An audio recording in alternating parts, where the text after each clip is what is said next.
So hi guys, this is Chetan Pudar back again, and today I thought let me do a quick video for you to explain to you as to why people are not designed to make money in the stock market. And for us to understand this phenomenon, we'll have to take help of a little bit of science, and to be precise, human brain science, which is basically neurological science. Now first of all, you have to understand that when you are trying to buy a particular stock, at that point of time, what is really happening is you have done your research, you have done your analysis, you have gone through different data points, and after you have gone through different data points, you actually realize that this may be a good script, and while this is a good script, this is a good time for you to buy that good script, and hence you end up buying it. So you have factored in a lot of information, you have done your research, you have used your logic, you have used your thought process, you have used everything that you have learned in order to decide, one, that this particular stock is a good stock, two is that this is the right price for you to buy it.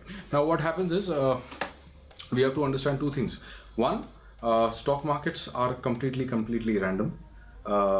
Anything can happen into the stock markets at any given point of time, and we all know this from experience. Second, there is a certain level of huge uncertainty which comes into play in the stock market. So the two buzzwords in the stock market is, one, stock market is completely random, two, there is uncertainty, and human brain does not like uncertainty. Now human brain cannot just fathom that.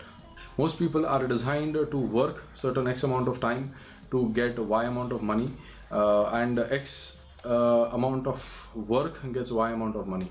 But in the stock market, it doesn't happen like that. In the stock market, what happens is there is a lot of uncertainty, which means you may make money, you may not make money, and most people cannot understand the fact that you may or may not make money into the stock market while you are using logic to make money out of it. Now, having this being the premises of the way the stock market works, let us understand what really goes on into a mind. Now whenever you are putting money into the stock market, at that point of time, you have done your research, and while you have done your research, your mind, as you start putting money into the market and the stock starts fluctuating up and down, your mind actually starts understanding that the market is not behaving the way you expected the market to behave. And because the market is not behaving the way you expected the market to behave, what happens is it creates a lot of stress inside your mind. So what is basically stress? Stress is what happens which is not expected by you. So you expect, suppose let's take a stock X, and you have bought the stock X for price of 100, and you expect that the price should go to 200, and what happens is that it does not go to 200, it starts moving sideways. Then there is a lot of stress which is created, and the moment that stress which is created, there are a couple of things which happen inside your brain. Now we are going to go a little bit more deeper into how your brain starts thinking, and this is a point of time where I would like to explain to you certain concepts which we borrow from the medical sciences, and that there are certain enzymes which get released inside the brains.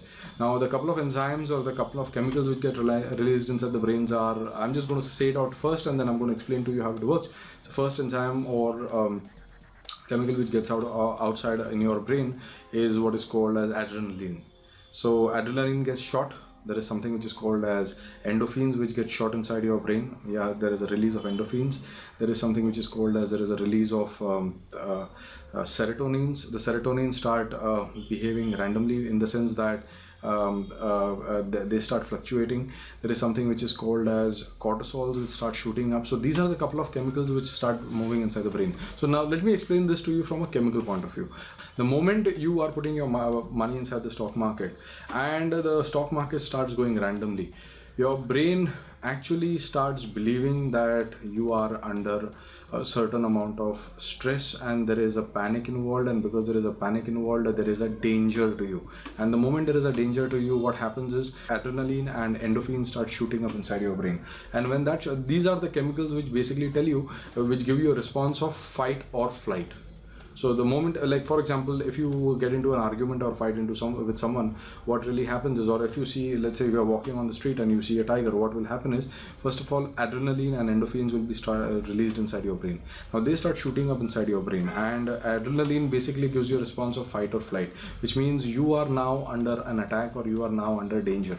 The moment that happens, what really happens is, your brain has started becoming destabilized a little bit. Yeah, and while that happens, now if you have bought the stock at 100 and it has started going up, then there is another chemical which gets released inside the brain, and that chemical is called as dopamine. Now, what is a dopamine chemical? Dopamine is a chemical which gets released inside your brain when you do a certain thing. It is a neurotransmitter which basically gives you a response to the fact that you have done something valuable in your life. Which means, to give you an example, let's say if you go and clean your wardrobe, or if you go and repair something which you are supposed to repair inside your house, you get that feel good factor. That feel good factor is because of release of dopamine. Yeah, so dopamine gets started releasing. So you have bought the stock at 100 rupees now, and the price has started going in. Dopamine is released. So first of all, you're already high on adrenaline because there is stress because of volatility. There is endorphins which are released. Yeah, endorphins are released when there is a stress inside your brain. So adrenaline and endorphins get released. On top of that, there is dopamine which gets released when the stock starts going on into your brain. At the same point of time, whenever there is a stress inside your brain, there is another enzyme which gets released inside your mind, which is called as serotonin. So serotonin is a enzyme which, when it remains in a balanced situation, it basically is a feel good factor. But when it starts moving, whether either it highly increases or highly decreases, then you start feeling stress out of it. Yeah, so serotonin gets released, and now there is a huge amount of release of serotonin inside your brain, which further destabilizes your mind. Further to that, there is another chemical which is called as cortisol. So what cortisol does is, the moment there is a huge amount of pain, cortisol starts going up, and the moment cortisol start dipping up, you further get stressed out. So a couple of things are happening. Yeah, so first of all, as you start putting your money into the stock market, you are getting into a fight or flight response because you are suddenly feeling the stress. The stress is released because you thought the stock would go in a certain manner and it doesn't get into a certain manner, so brain starts decoding, saying that you are under danger. So adrenaline gets pumped inside your blood, inside your brain. Endorphin gets pumped inside your brain. Apart from that, as the stock starts going in your direction, dopamine is getting released, which means you actually start feeling good about it. Yeah, and all of a sudden now, when this is happening is because of all these responses and reactions inside your brain, serotonin starts either it decreases or it increases. Now when that happens, you're further into a stressful factor. Now as the stocks are, let's say the stock you bought it at price of 100 and it starts going to 120, 140, 150. Now dopamine is released, you're feeling very happy about it, it's a feel good factor, you have accomplished something. All of a sudden the stock starts dipping down and it starts going down. Now what happens is, in a response to that, there is a chemical which we earlier spoke about, which is called as cortisol, which gets released. Now cortisol is a response reaction to a lot of stress which comes into your mind, and cortisol gets released. So all these chemicals are, as the stock starts going up, your brain is getting pumped with a lot of chemicals. Feel good factors come into play. As it starts turning down and it starts going down, there are different chemicals which starts getting inside your brain. So there are good chemicals which give you a feel good factor, and there are bad chemicals which give you basically a depression kind of scenario. Now imagine when the stock starts going sideways, what is happening is there are good chemicals getting released and there are bad chemicals. Let's just call it, on a very non-technical word, good chemicals and bad chemicals. Yeah, so there are good chemicals and there are bad chemicals, and this confuses your brain, which means after a certain point of time your brain is going to get fatigued. Yeah, now this is basically what is the chemical reaction which is going in your brain. Now let's take one step forward and let's understand how does your brain think. The moment, there are two basic parts of using your brain. The first basic part is called as the limbic system. Now what is the limbic system? Limbic system is a system which is basically the ancient part of the brain. It only decides that if there is danger, you have to either fight or you have to flight. Yeah, you either run away or you fight it. Or you freeze.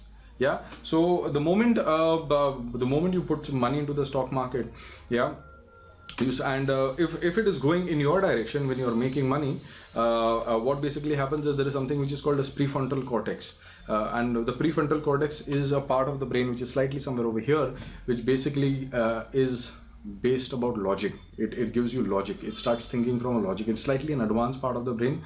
It starts thinking from a logic perspective. So you have already done your homework from prefrontal cortex point of view. You have put your money. The more after you put your money, the stock starts going in your direction, prefrontal cortex is engaged. Yeah, everything is fine. All of a sudden the stock starts moving down. What happens when that starts moving down? Your brain is filled with all these chemicals. The brain basically seizes and stops. The brain gets into a point where it has started believing that the person is into danger, and the moment the person is into danger, what it does is it shuts down the blood to the prefrontal cortex and it goes into a survival mode, which is basically the limbic system. Yeah, and it gets into the limbic system. The limbic system starts working. Now the moment there is just about enough blood either to go to prefrontal cortex, which is the logic part of the brain, or basically go to the survival part of the brain. So your prefrontal cortex shuts down, blood starts going to the limbic system. It either goes into a fight or flight mode or basically a freeze mode. So if it is a fight or flight mode, either you are going to put more money, or you are going to take out all the money, or you are going to exit, or you are going to freeze. And hence, whenever people who start trading into the stock market, they don't know what to do, they freeze. They just don't execute anything. They do not put their stop losses, they do not exit, they do not do anything. That is because they are not thinking from a prefrontal cortex point of a logic point of view, but they are thinking from a limbic point of view. So this is exactly the mechanism which happens into your brain when you are trading into the stock market, and hence trading into the stock market is very, very, very difficult, and most of the people are not able to do this. Now, what is the solution to this? And solution number one is that you need to trigger to your brain saying that you are reducing the uncertainty about this entire episode. So what you have to do is that you need, and that is why you need words like systems and processes and strategies. So when you have a system and you have a process, and when you have a strategy into your mind about what you're going to do in the stock market, the uncertainty on your side goes on decreasing, because before you're putting money into the stock market, your system has told you this is where you're going to buy, this is where you're going to sell. What to buy, what to sell, when to buy, when to sell is decided by the system. When you are following the process, you are doing things which you are required to do. And when you have a definite strategy, which means that everything is coming out of logic, and once you are using logic before putting money into the stock market, you have already decided what is the worst case scenario which can happen, what is the best case scenario which can happen, what is the likelihood scenario which can happen, what is the percentile, what is the probabilities. And once you come from that point of view, while the markets might be very random, your brain stops behaving or thinking in a random manner. Your brain starts, because it is already predetermined. You have already discounted how bad the stock market can go, how good the stock market can go, how bad the stocks can go in. So once you are coming from that point of view, this is the way the brain works, and because this is the way the brain works, that is the reason why you have to be using systems and processes and strategies to make money into the stock market. So thanks guys, thanks. I thought I should be able to explain this to you in a certain manner. I hope I have been able to do that. Thanks, and do think about it, and hence please focus on your systems and processes and strategies.